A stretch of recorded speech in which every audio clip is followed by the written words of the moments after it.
A shy waitress finds a bank card under the table. The next day, police turn up at the restaurant. Anna was a humble waitress, struggling to survive, but her integrity was absolute. She never expected that this one act of honesty would bring the city's most powerful CEO to her diner. It was a choice that would change her future and force her to confront the secret past that nearly destroyed her. Before we start, your support means everything to us. Like, comment, and subscribe so we can keep sharing stories like this. The fluorescent lights of the Greystone diner hummed, casting a pale, tired glow over the worn red vinyl booths. Anna Petrova sighed, the sound lost beneath the sizzle of the grill being cleaned in the kitchen. She was exhausted. A double shift, her second one this week, had left her feet aching and her shoulders tight with fatigue. It was 2 a.m., and the last customer, a trucker nursing a coffee for 3 hours, had finally rumbled out into the night. Just one more task: wiping down the tables. Her gray apron, stained with coffee and ketchup, felt heavy. She moved to the last booth, the one in the corner, her movements automatic. Her damp cloth brushed something on the floor, partially hidden by the chrome table leg. Anna bent down, her knees cracking in protest. It was a bank card, but not like any she had ever seen. It was made of sleek, heavy black metal, cool to the touch. It looked expensive, dangerous, like something from a movie. It must have been dropped accidentally. She turned it over, her fingers tracing the embossed letters, Silas Croft. Her heart stopped, then hammered against her ribs. Silas Croft. Even here, in this roadside diner 50 miles from the city, everyone knew that name. The reclusive billionaire, the tech genius who owned half the skyline. He was a phantom, a bogeyman of the corporate world. What was his card doing here? A wave of pure terror washed over her. This was trouble. This was a world she had run from. For one fleeting, desperate second, she thought of her overdue rent, of the mounting bills. This card, it was a solution, a way out. She could just walk away. But the thought soured instantly. No, that was not who she was. That was the kind of thinking she had left behind. Her integrity, the one thing they had not managed to take from her, flared up bright and hot. Shaking, she shoved the card deep into her apron pocket. She finished her work, her mind racing. At the end of her shift, she pulled the card out again, holding it under the dim light by the register. Then, with a decisive click, she opened the diner's old, heavy safe and dropped the card inside, spinning the dial until it locked. It was safe. It was the right thing to do. She just hoped the right thing would not bring her world crashing down again. The diner smelled of stale coffee and bacon grease. It was just after the lunch rush, that dead period in the mid-afternoon when the clock seemed to move backward. Anna refilled the salt shakers, her movements listless. She had barely slept. Thoughts of the black card, locked in the safe, had chased her through a few hours of restless sleep. She kept imagining someone breaking in, or worse, someone coming to claim it. She tried to push the fear down. It was just a lost card. She had done the right thing. The right thing was supposed to keep you safe. She had learned the hard way that it rarely did. The bell above the door jangled, a harsh sound in the quiet diner. Anna looked up, her professional waitress smile freezing on her face. 2 uniformed police officers stood just inside the doorway. They were not the local beat cops, fat and friendly, who stopped in for free donuts. These men were tall, fit, and wore severe expressions. They looked like they belonged outside a bank, not a roadside diner. Their eyes scanned the room, bypassing the 2 truckers in a booth, and landed directly, immediately, on her. Anna's blood did not just run cold. It turned to ice. Every nerve ending screamed. This was it. Marcus had found her. After all these years, he had finally found her and sent the police. Her past was catching up, a wave she had been running from for 3 long years. She thought about the back door, the alley.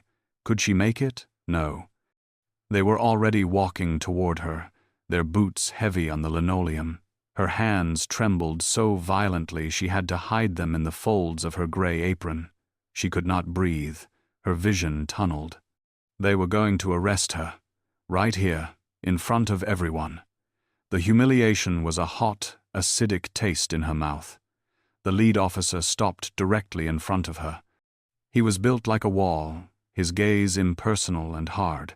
He did not smile. He looked at the small embroidered name tag on her chest and then back at her face.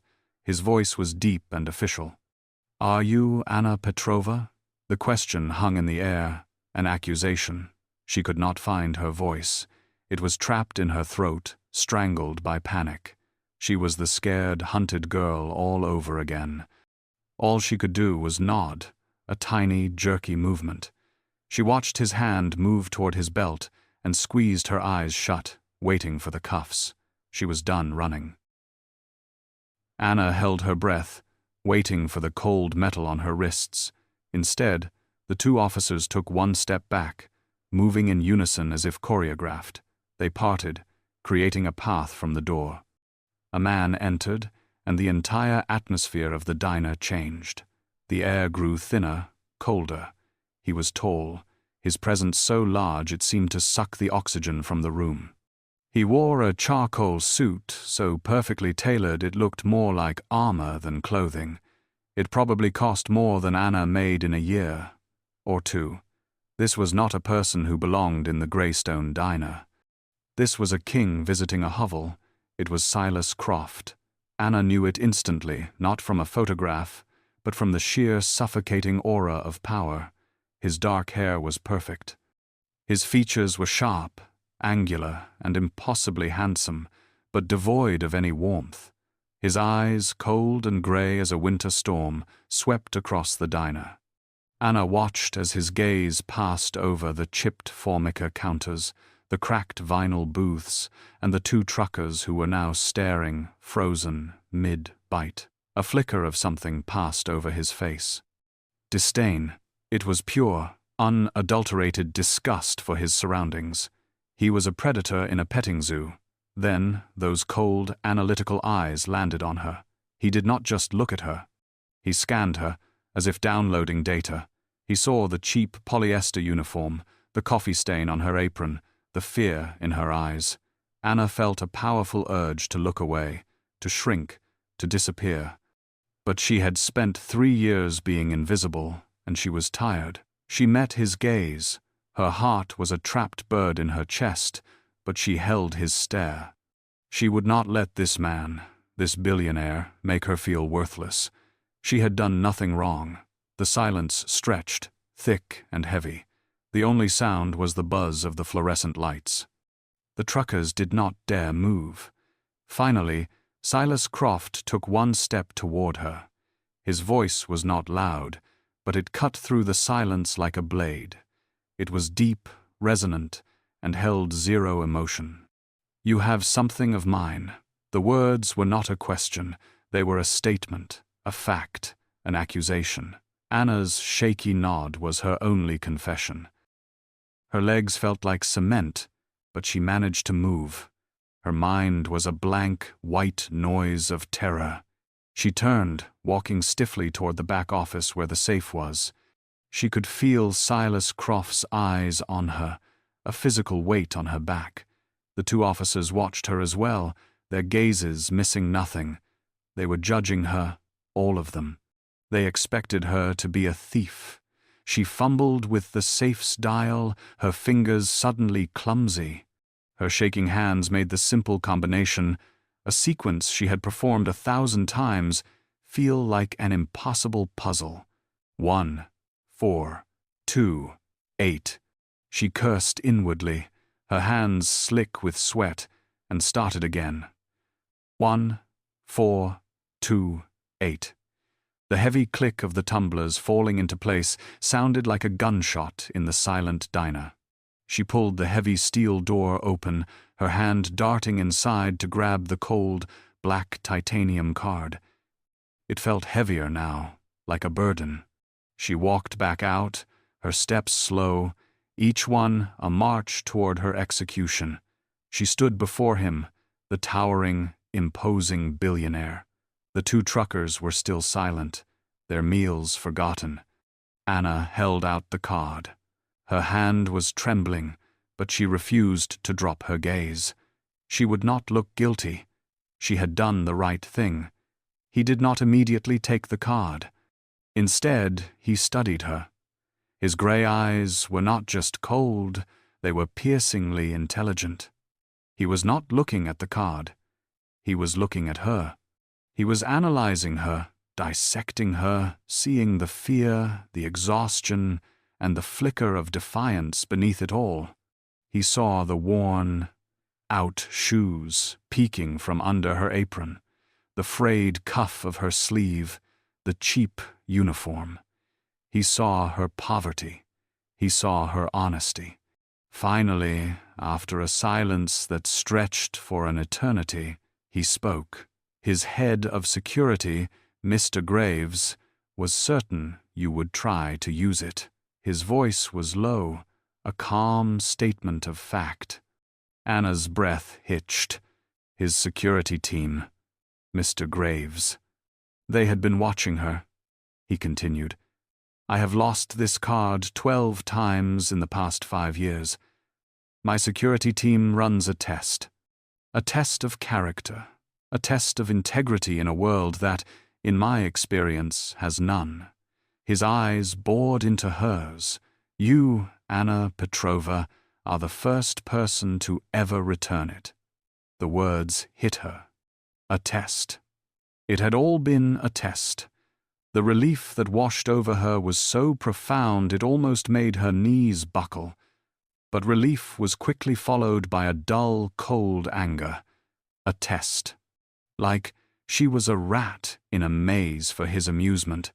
Her voice, when she found it, was barely a whisper, but it was clear and sharp. It was not mine. She did not say it to please him. She said it because it was the truth. It was her truth. Silas Croft, finally, slowly, reached out and took the card from her hand. His fingers brushed hers. They were warm, a strange contrast to his cold demeanor, a flicker of something.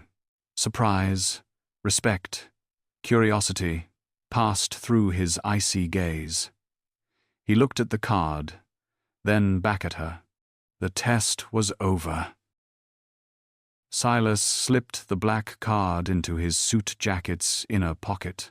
The movement was smooth, final. He stood there for another long moment, his gray eyes fixed on Anna. The air in the diner remained frozen. Anna could feel the two truckers watching, could feel the police officers by the door. Silas was the center of this small, pressurized universe. She saw something in his expression shift. The cold, analytical look was replaced by something else. Active, sharp, edged curiosity. He was visibly impressed. This was a man who lived by data, and the data before him, in the form of a terrified waitress, had just broken his algorithm. He saw her quiet, absolute integrity. He saw the strength it took for her to stand her ground, trembling but defiant, while holding an object worth more than her annual salary. He finally spoke again, his voice cutting through the silence. He said he could not have someone with her character serving coffee. He called it a waste, an inefficient allocation of a rare resource. Anna flinched, not at the words, but at the clinical assessment. He was still analyzing her, but now as an asset, not a suspect. He reached into his suit jacket again, but this time produced a different card. This one was heavy, white, with stark black lettering. It was his personal business card. He held it out. My office, Monday, 9 a.m. We will find a position for you. Anna stared at the card, then at his face. She was stunned into silence. This made no sense. People like Silas Croft did not offer jobs to diner waitresses. It was a trick, a test, or worse, a different kind of transaction. Her mind immediately went to Marcus, to the men in expensive suits who always wanted something, who never gave anything for free. She was deeply suspicious. She did not reach for the card. Silas's gaze hardened slightly. He said it was not a request, it was an offer, and one she would be foolish to decline. His head of security, one of the officers by the door, cleared his throat. Anna's hand moved, a reflex of self-preservation. She took the card. It was heavy, the edges sharp. It felt like a weapon. Silas Croft gave her one last, appraising nod. He turned, his expensive leather shoes silent on the linoleum, and swept out of the diner. His officers followed, and the bell above the door jangled, sealing the moment he was gone. The diner's atmosphere rushed back in. The trucker coughed. The grill sizzled. Anna looked down at the card. Silas Croft, CEO, Croft Industries, Monday, 9 a.m. She was still terrified, but now, for the first time in 3 years, she felt something else too. A tiny, dangerous spark of hope. Anna stood before the Croft Industries tower. It was a spear of glass and steel, piercing the skyline, a monument to power. It was a world she had sworn off. Her cheap blazer felt like a costume. She clutched the business card, her knuckles white. She took a deep breath and walked through the revolving doors. The lobby was vast, a cathedral of marble and silent ambition. Men and women in expensive suits glided past, their faces set. A stern security guard directed her to the executive elevator. It shot upward, her stomach lurching. The doors opened onto the 50th floor. The silence was absolute, broken only by the quiet typing of a severe-looking executive assistant. Anna gave her name. The assistant nodded, her gaze dismissive, and pointed to a small desk. She was given a title, Junior Executive Floater. It was a glorified administrative job, fetching coffee, filing reports, and managing schedules for other assistants. She was overwhelmed by the opulence, the hushed intensity, the sheer scale of wealth. But beneath the overwhelm, her mind, sharp and analytical, woke up. She saw the inefficiencies in the filing system. She streamlined the scheduling in an afternoon. She optimized a report's data flow just because she was bored. She was sharp, efficient, and wildly overqualified. She was a Stanford-trained coder running errands. Silas Croft's office was at the end of the hall, a fortress of glass. He watched her.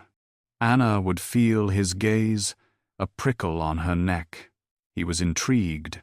He would appear at her desk, holding his own empty mug, a silent request. He found excuses. He would ask her opinion on a workflow. "What do you think of this data structure, Miss Petrova?" He never called her Anna. At first, she gave simple answers. But one day, frustrated by a flawed report, she forgot to be a waitress. She said the data was dirty. The sample size was too small. The conclusion was statistically irrelevant.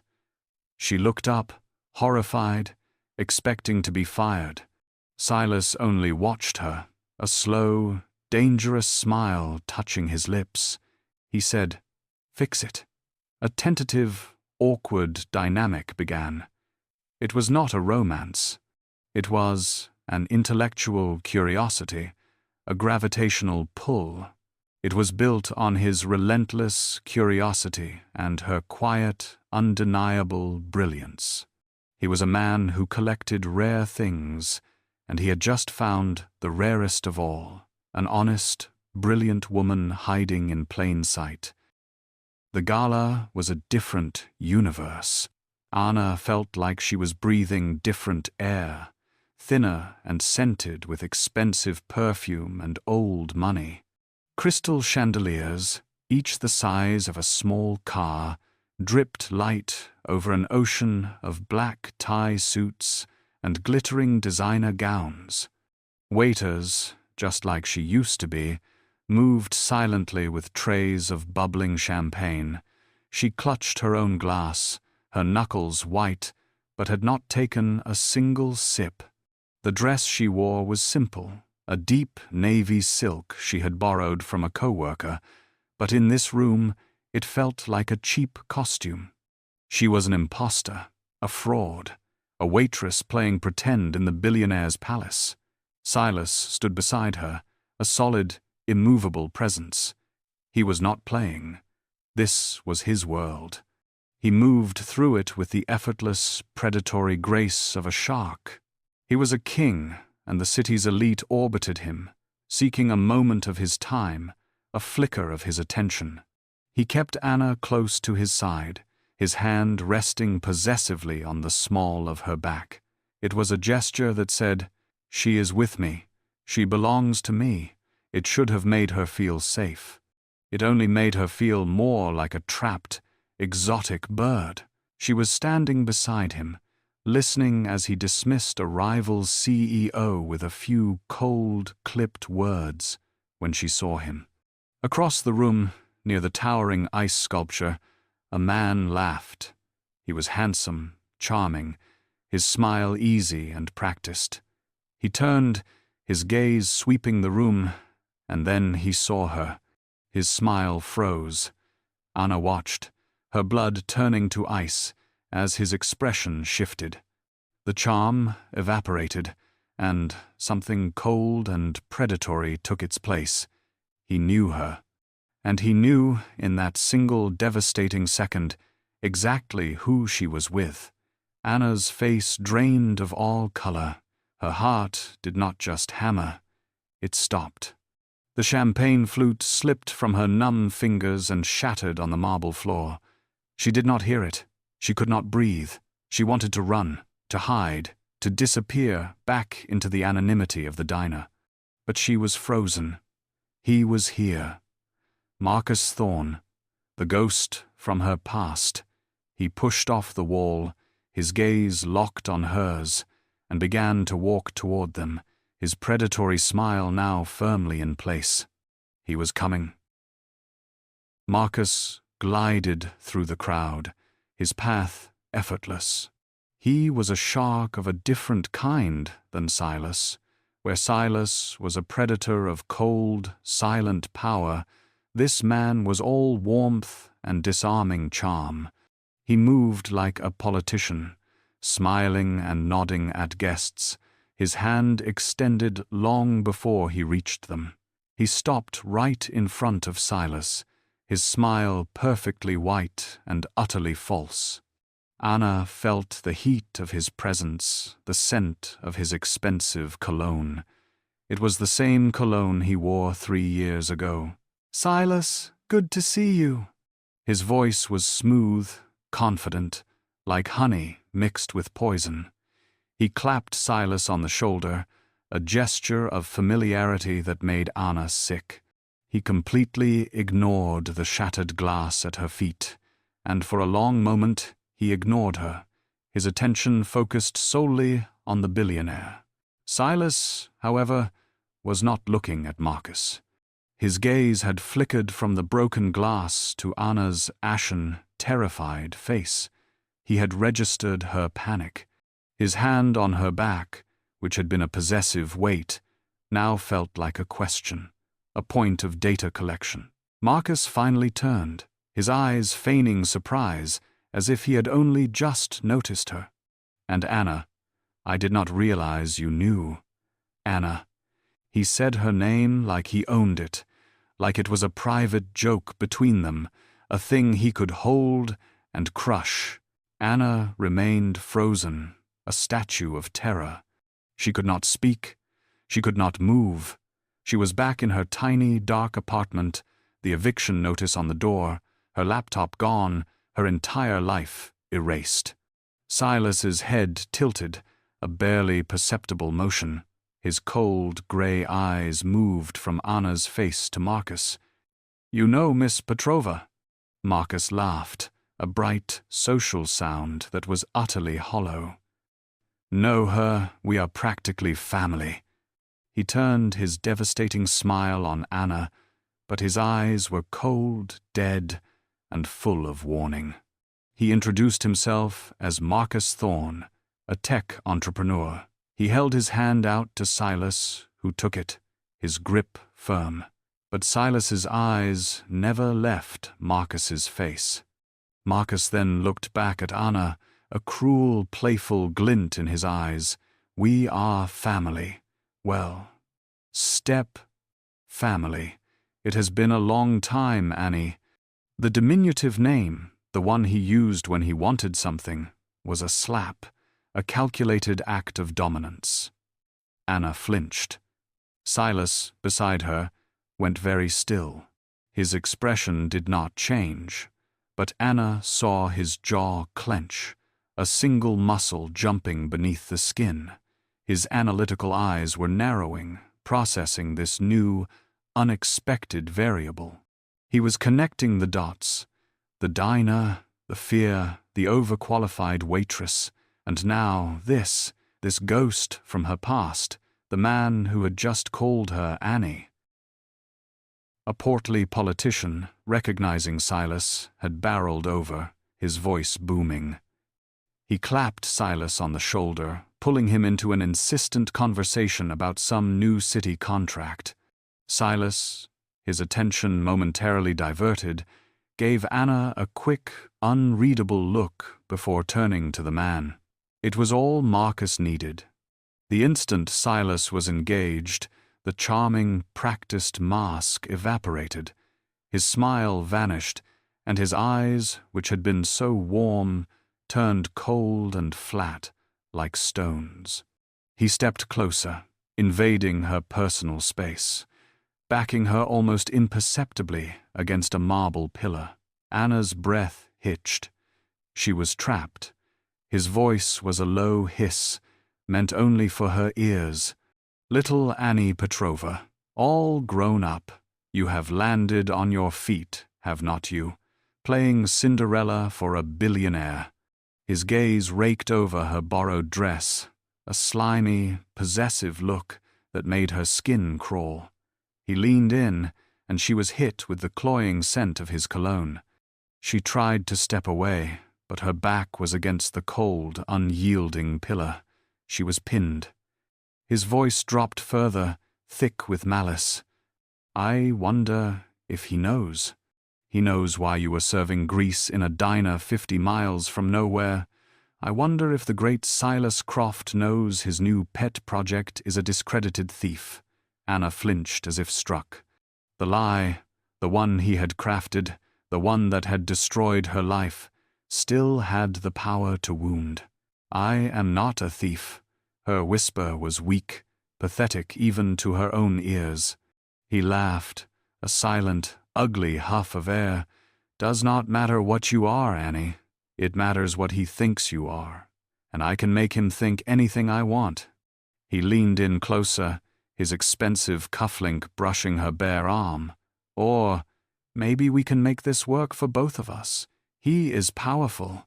You clearly have his undivided attention.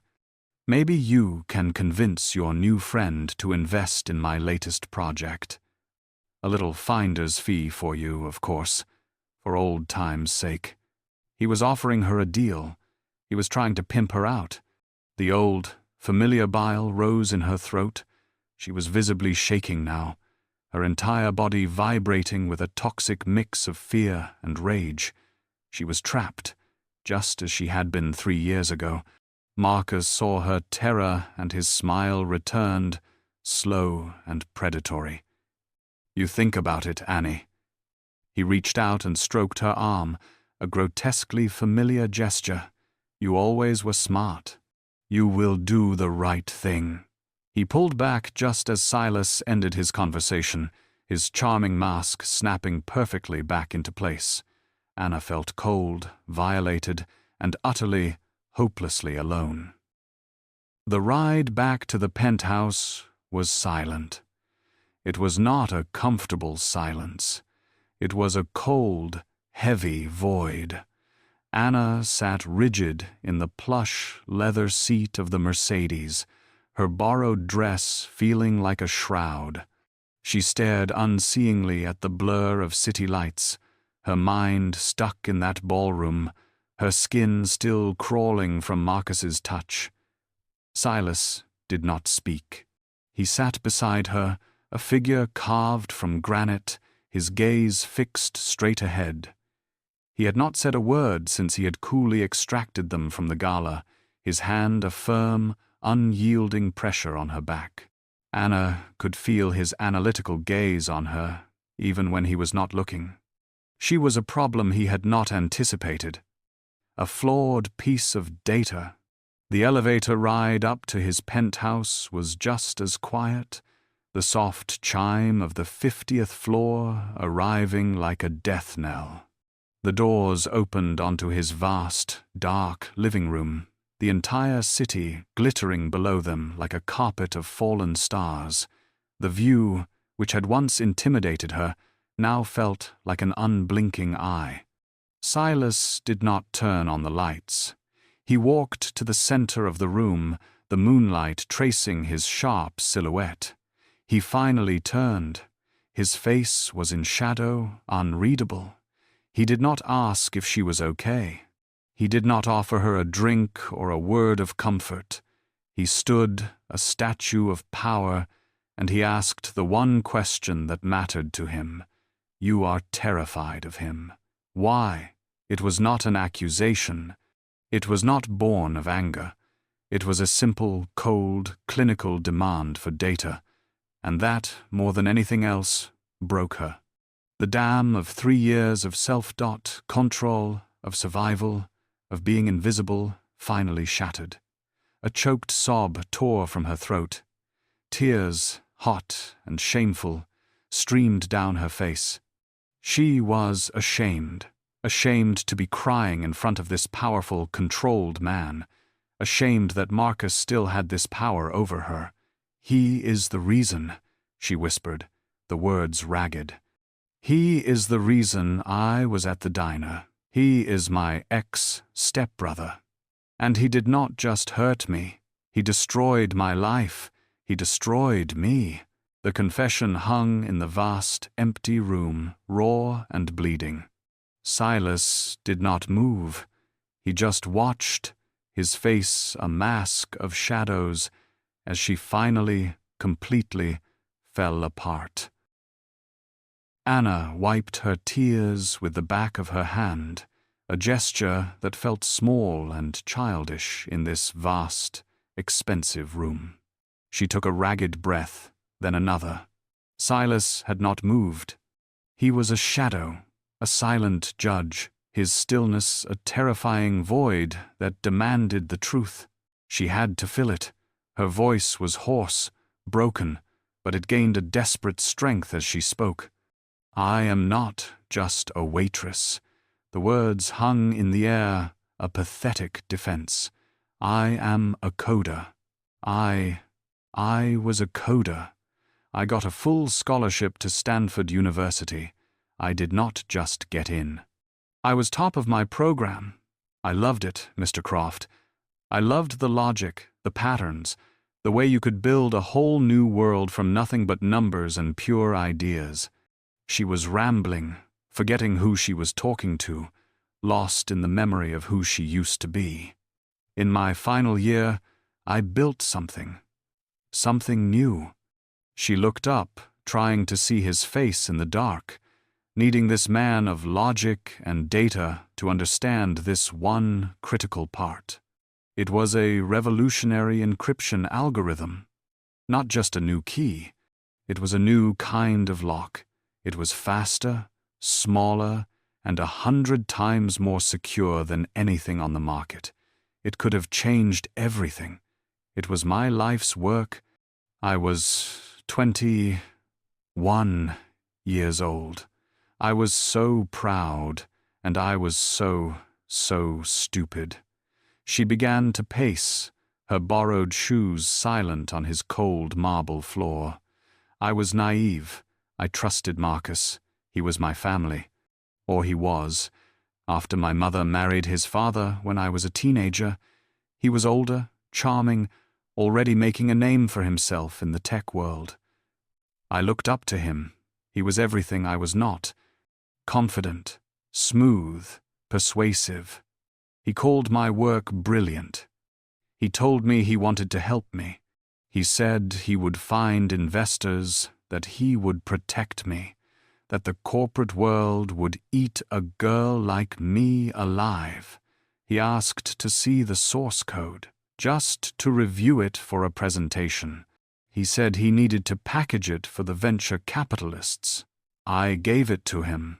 I gave him everything, on a single USB drive, like an idiot. She laughed, a short, ugly, heartbreaking sound that echoed in the huge room. He stole it. He stole everything. The next day, he was gone, and so was my work. He did not just steal the algorithm, he stole my life. He filed the patent under his own name, Marcus Thorne, genius inventor. He used my own code to lock me out of my university servers, out of my own accounts, out of my own email. He erased me.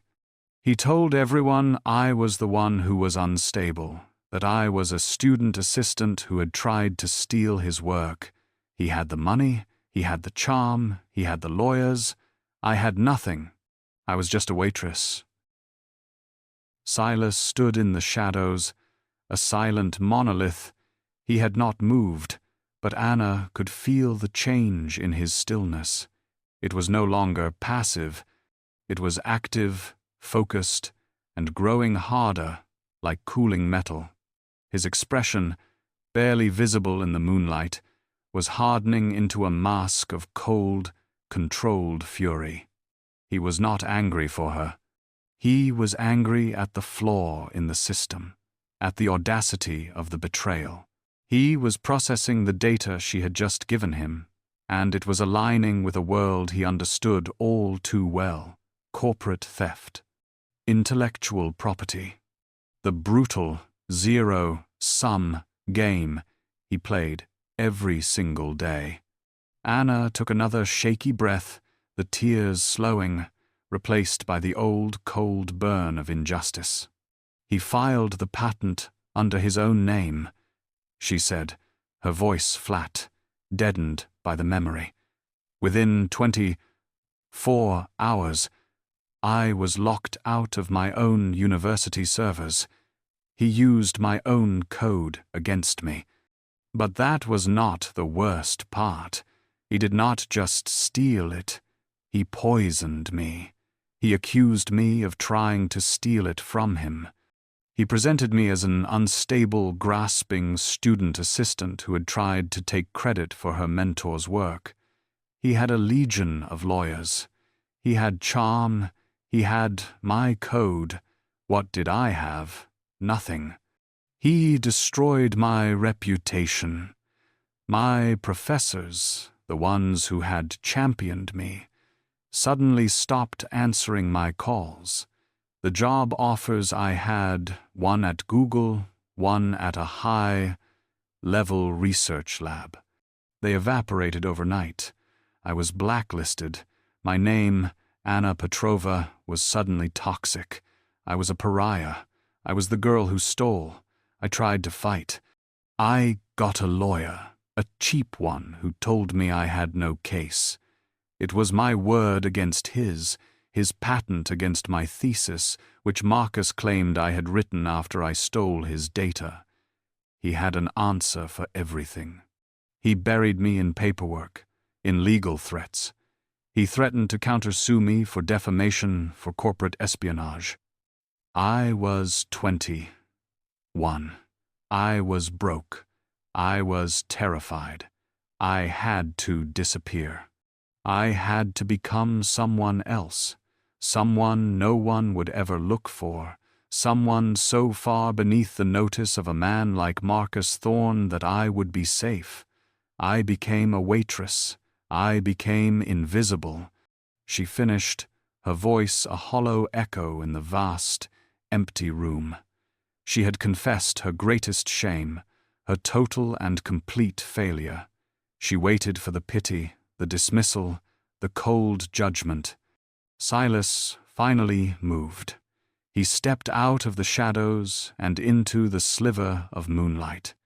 His face was not soft with pity.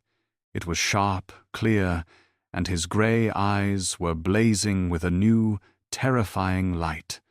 It was not curiosity, it was recognition. He was not looking at a Cinderella he had rescued. He was looking at an equal, a fellow executive, a founder who had been betrayed, a player who had been cheated out of her own creation. His perception had shifted. She was not a project, she was a peer. The next day at Croft Industries was cold and bright. Anna sat at her junior executive desk, her hands shaking so badly she could barely hold her coffee. She was pale, exhausted, but she had shown up. She had faced him. Silas was in his glass office, a silent storm of controlled fury. He had not slept. He had been on calls with his private legal team since 4 a.m. Just after 10, an email flagged as high priority hit his inbox. It was from his head of acquisitions. Sir, an inbound offer from a Thorne Innovations. The CEO, Marcus Thorne, is offering to sell us an exclusive patent on a new encryption algorithm. He claims it is revolutionary and will give us a 20-year lead on our competitors. He also mentioned a personal connection, claiming to be the BR other of our new employee, Anna Petrova.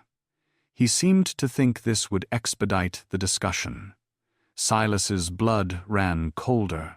The sheer, breathtaking arrogance. Marcus was not just a thief, he was a fool. He had done exactly what Silas had calculated he would. He had overreached. Marcus, emboldened by the gala, emboldened by Anna's terror, saw her new position not as a threat, but as an opportunity. He saw her as his pawn, his ticket into the billionaire's inner circle. He had no idea that Anna's confession had armed Silas with the one thing he valued above all else. Data. The truth. Silas stared at the proposal, the technical specs, the pricing. It was Anna's life's work, packaged and sold by her predator. He pressed the intercom. His voice was flat, devoid of all emotion. Miss Petrova, my office, now. Anna entered, her steps faltering. She looked terrified, expecting to be fired, to be sent away. Silas did not say a word. He simply turned his massive, high-definition monitor to face her. Anna's eyes scanned the screen. She saw the Thorne Innovations logo. She saw the title, Project Cipher, her name for it. And then she saw the line in the cover letter. As my step-sister, Anna Petrova, is now a valued member of your team, I thought we could keep this a friendly family affair. The blood drained from her face. She looked at Silas, her eyes wide with a new, fresh horror. He's trying to sell you my work. He's using me. He thinks I'm his leverage. Silas's face was a mask of pure ice. He is trying to defraud my company, he said, his voice deadly quiet. He made 2 critical errors. He underestimated you, and he tried to steal from me. He picked up his phone and dialed his legal team. He told them to get the boardroom ready. The time for defense was over. It was time to attack. Marcus Thorne thought he was a player in the big leagues. He had just walked into the lion's den, and Silas Croft was going to enjoy this. He was going to dismantle him, piece by piece, and he was going to make Anna watch. Marcus Thorne felt invincible. He strode into the gleaming lobby of Croft Industries, his reflection staring back at him from the polished marble floor. He was wearing his best suit, a custom Italian silk that cost more than Anna's diner salary for a year. He had done it. After 3 long years of building his stolen empire, he was finally at the main table, about to make a deal with the king himself, and all thanks to little Annie Petrova. The irony was delicious. His pawn, his broken little stepsister, had been his key into the fortress. Her terror at the gala had been the perfect confirmation. She was still weak, still controllable, and Silas's obvious interest in her was the leverage he needed. He was escorted by a silent assistant to the executive boardroom on the 50th floor. The doors were massive, carved from a dark, imposing wood. They swung open without a sound. Marcus walked in, his smile bright, his hand already extended. "Silas, thank you for making time. I knew once you saw the—" His voice died in his throat. The room was cold. A massive 50-foot table, cut from a single slab of black granite, dominated the space. Floor 2. Ceiling windows showed the city sprawling below. At the far end of the table sat Silas Croft. He was not alone. Sitting directly at his right hand, not in a chair against the wall, but at the table, was Anna. She was not the terrified, trembling waitress from the gala. She was wearing a severe, dark grey pantsuit that looked like it had been tailored for her body. Her hair was pulled back in a tight, professional knot. Her face was pale, but her eyes, when they met his, were not filled with fear. They were filled with a cold, clear, piercing anger he had never seen before. She looked like an executive. She looked like him. Marcus's smile faltered, his extended hand dropping uselessly to his side. His blood ran cold. This was not a sales meeting. This was an execution. He looked around the table.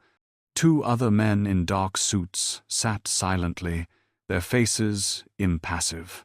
Lawyers. He knew the look. He looked back at Anna, his mind racing, trying to recalculate, to find a new angle.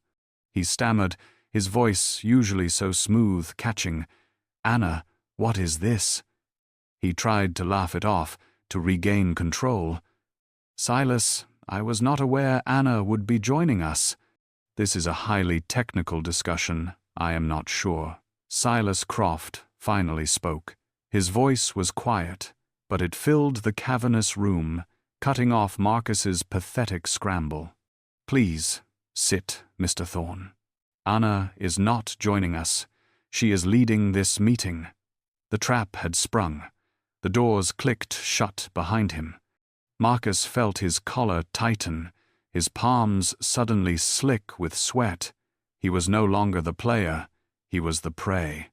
Slowly, his legs feeling like lead, he walked to the chair at the opposite end of the table and sat. Marcus sat. The chair was cold, unforgiving leather, a stark contrast to the warmth of his earlier confidence.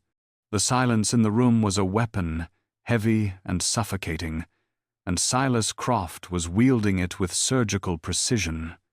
Marcus tried to regain control. He smoothed his silk tie, attempting the charming smile that had always saved him. He said, "Silas, I am not sure what game this is, but this is a multi-million-dollar proposal.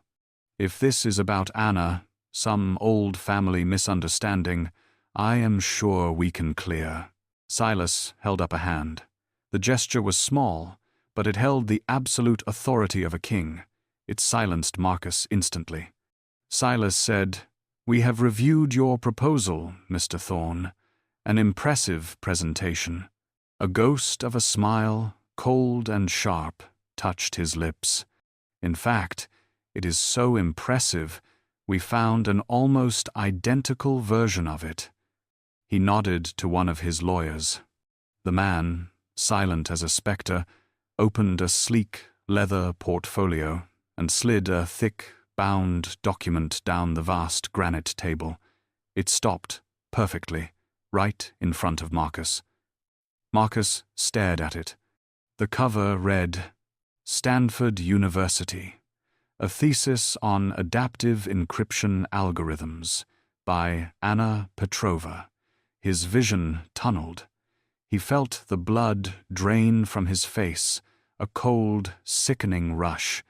This was impossible. He had erased this. He had buried her. Now Anna spoke. Her voice was not the whisper he remembered. It was clear, cold, and steady. It echoed in the silent room, each word a hammer blow.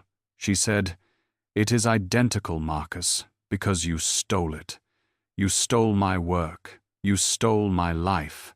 That is my thesis." Submitted on May 10th, 3 years ago, 2 full years before your patent filing, Marcus recoiled, his face turning a blotchy red. He tried to laugh, a desperate, strangled sound. "This is preposterous. This is insane. She is a failed student. She is unstable. She has fabricated this. This is revenge because I would not hire her." Silas leaned forward, his gray eyes like chips of ice. He said, "We anticipated that defense." He nodded to the lawyer again. The lawyer slid a second, thicker binder across the table. He said, "We have the original, time-stamped server logs from the university, Mr. Thorne. We have the access stamps showing the files were downloaded from your IP address 1 day before you filed your patent. We have your encrypted emails to your development team instructing them to scrub her name from the source code. We have the financial records showing the sale of the initial beta test, which you funneled offshore. We have everything." Marcus looked from the lawyer to Silas to Anna. He was trapped, utterly. He half rose from his chair, a cornered animal. "You cannot prove anything. This is—" Silas interrupted him. He pressed a button on the console. He said, "I believe the authorities will disagree." The boardroom doors opened. It was not an assistant. It was the 2 officers from Silas's security team, accompanied by 2 uniformed city police officers. "Marcus Thorne, you are under arrest for intellectual property theft, securities fraud, and wire fraud." Marcus froze, his face a mask of disbelief. This was not happening. He looked at Anna, his eyes wild. You did this. You ruined me. You ungrateful." One of the officers grabbed his arm, twisting it behind his back. The sharp click of the handcuffs echoed in the silent room. As they dragged him out, sputtering and protesting, Anna watched him go. She did not flinch. She just watched. 6 months later, the massive, floor-to-ceiling television in Silas Croft's penthouse was silent, the setting sun casting long, orange shadows across the marble floor. Anna stood before it, her hands wrapped around a mug of tea she was not drinking. It was tuned to the evening business report, the volume muted. Silas stood just behind her, his hand resting lightly on her shoulder, a silent, solid presence. Anna picked up the remote and turned the volume up, her knuckles white. The anchor's voice, crisp and professional, filled the vast room. The lead story, the stunning downfall of tech CEO Marcus Thorne. The anchor, a sharp woman in a blue dress, spoke with gravity. Today, the 6-month legal battle that has captivated the tech world came to a dramatic conclusion. Marcus Thorne, founder of the now defunct Thorne Innovations, was found guilty on all 12 counts, including securities fraud, wire fraud, and aggravated intellectual property theft. The camera cut to grainy footage from the courthouse steps. Marcus, no longer the slick, charming entrepreneur, was a shell of his former self. He was haggard, his expensive suit hanging limply on his frame, his eyes wide and vacant. He stumbled as his lawyer tried to push him through a throng of reporters, his face a mask of pale, sweaty disbelief. He was a broken man. The anchor continued. The case, brought forth by Croft Industries on behalf of their new Chief Innovation Officer, hinged on damning evidence provided by the true inventor of the algorithm, Anna Petrova.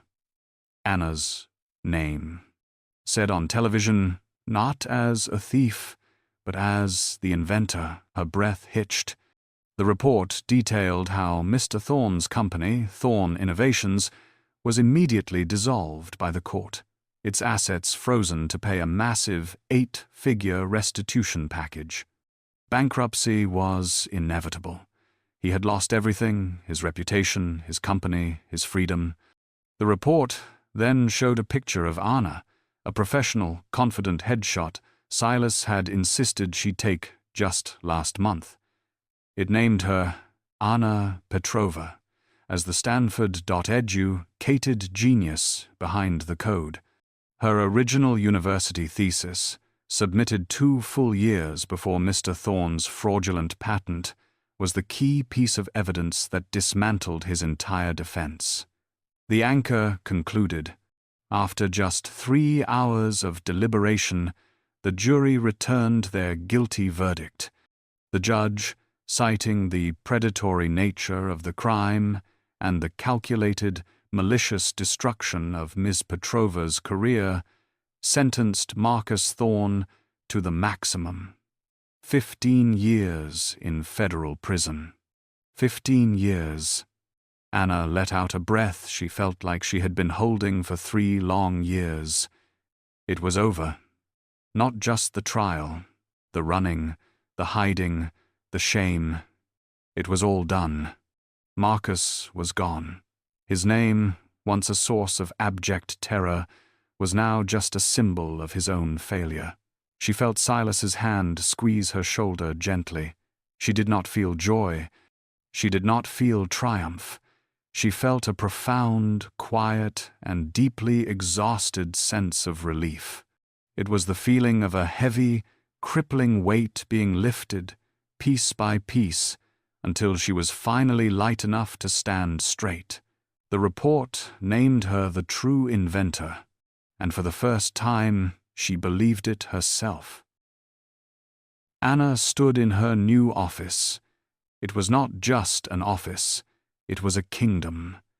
It was on the 50th floor, adjacent to Silas's own, a vast expanse of glass and minimalist white furniture. The view of the city, once a terrifying symbol of an unblinking eye, was now hers. Her new title was on the glass door, etched in elegant, simple font. Anna Petrova, Chief Innovation Officer. She had reclaimed her name. She had reclaimed her life. She was no longer a junior floater. She was no longer a waitress. She was the executive she was always meant to be. She was wearing a tailored, deep blue dress, her hair sleek, looking at a complex data schematic, her mind sharp and focused. The heavy glass door opened with a near, silent hiss. Silas entered. He was not in his usual armor-like suit. He looked different. He had no jacket, his sleeves were rolled up, and he seemed, for the first time, almost uncertain, less like the CEO and more like the man she had come to know in the long, exhausting nights of legal preparation. He looked almost nervous. This was a new expression on him, one she had never seen. He did not say anything at first, just looked at her. His grey eyes, usually so cold and analytical, now warm and full of an emotion she could not quite name. He told her he was not there to discuss the quarterly projections. He said he was not there to offer her a job. He reminded her that she had already earned that she had reclaimed her own future. He told her he was here to offer something else, a partnership. Anna's heart, which she thought had finally settled after the trial, began that familiar, frantic hammering.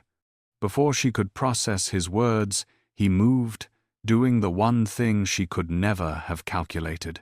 Silas Croft, the billionaire king of the city, got down on one knee. He reached into his pocket and pulled out a small, black velvet box. He opened it. Inside, a diamond glittered. It was not a gaudy, ostentatious stone.